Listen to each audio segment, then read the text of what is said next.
Hello, my beautiful sponges. We are going to jump into another Leviticus reading today. I just want to put this thought out here for you, for your consideration.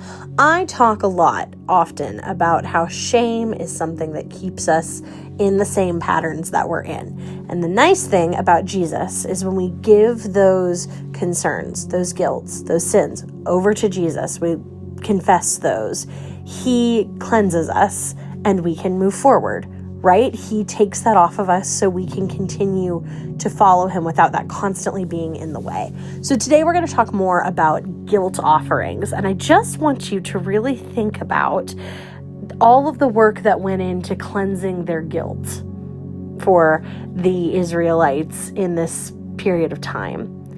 And how we can just go straight to Jesus now with that guilt for Him to make us whole again, for Him to fix what's been broken. Okay, I'm off my soapbox now. Let's jump in to Leviticus 7, further instructions for guilt offerings. These are the instructions for the guilt offering. It is most holy. The animal sacrificed as a guilt offering must be slaughtered at the place where the burnt offerings are slaughtered, and its blood must be splattered against all sides of the altar. The priests will then offer all its fat on the altar, including the fat of the broad tail, the fat around the internal organs, the 2 kidneys and the fat around them near the loins, and the long lobe of the liver. These are to be removed with the kidneys, and the priests will burn them on the altar as a special gift presented to the Lord. This is the guilt offering. Any male from a priest's family may eat the meat. It must be eaten in a sacred place, for it is most holy. The same instructions apply to both the guilt offering and the sin offering. Both belong to the priests who use them to purify someone, making the person right with the Lord. In the case of the burnt offering, the priest may keep the hide of the sacrificed animal. Any grain offering that has been baked in an oven, prepared in a pan, or cooked on a griddle belongs to the priest who presents it. All other grain offerings, whether made of dry flour or flour moistened with olive oil, are to be shared equally among the priests of the descendants of Aaron. These are the instructions regarding the different kinds of peace offerings that may be presented to the Lord. If you present your peace offering as an expression of thanksgiving, the usual animal sacrifice must be accompanied by various kinds of bread made without yeast, thin cakes mixed with olive oil, wafers spread with oil, and cakes made of choice flour mixed with olive oil. This peace offering of thanksgiving must also be accompanied by loaves of bread made with yeast. One of each kind of bread must be presented as a gift to the Lord. It will then belong to the priest who splatters the blood of the peace offering against the altar. The meat of the peace offering of thanksgiving must be eaten on the same day it is offered. None of it may be saved for the next morning. If you bring an offering to fulfill a vow or as a voluntary offering, the meat must be eaten on the same day the sacrifice is offered, but whatever is left over may be eaten on the second day. Any meat left over until the 3rd day must be completely burned up. If any of the meat from the peace offering is eaten on the 3rd day, the person who presented it will not be accepted by the Lord. You will receive no credit for offering it. By then the meat will be contaminated. If you eat it, you will be punished for your sin. Meat that touches anything ceremonially unclean may not be eaten. It must be completely burned up.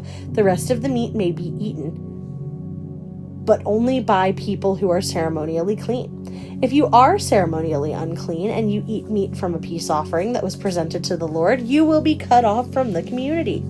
If you touch anything that is unclean, whether it is human defilement or an unclean animal or any unclean, detestable thing, and then eat meat from a peace offering presented to the Lord, you will be cut off from the community.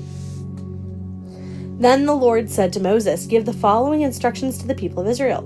You must never eat fat, whether from cattle, sheep, or goats. The fat of an animal found dead or torn to pieces by wild animals must never be eaten, though it may be used for any other purpose. Anyone who eats fat from an animal presented as a special gift to the Lord will be cut off from the community. No matter where you live, you must never consume the blood of any bird or animal. Anyone who consumes blood, say it with me, will be cut off from the community." Then the Lord said to Moses, "Give the following instruction to the people of Israel. When you present a peace offering to the Lord, bring a part of it as a gift to the Lord. Present it to the Lord with your own hands as a special gift to the Lord. Bring the fat of the animal together with the breasts and lift up the breast as a special offering to the Lord. Then the priest will burn the fat on the altar, but the breast will belong to Aaron and his descendants.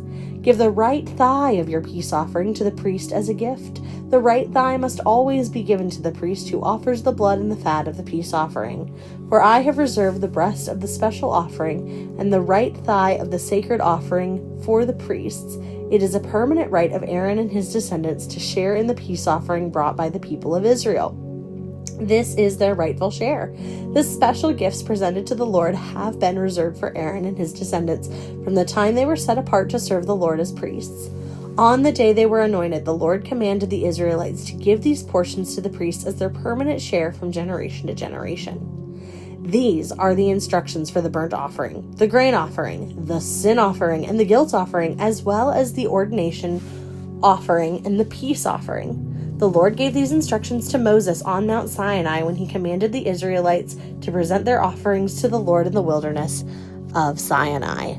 Whew, that was long and it was a lot today. I'm so excited to tell you we have another joke. This one comes to us from our friend Sandy in Chattanooga. Thank you, Sandy. What is the best thing about Switzerland? I don't know, but the flag is a big plus. Thanks for listening to Leviticus 7. Join us tomorrow as we jump into Leviticus 8. Tomorrow, get excited. It's all about the ordination of the priests. Have a wonderful, whatever the time of day you're having.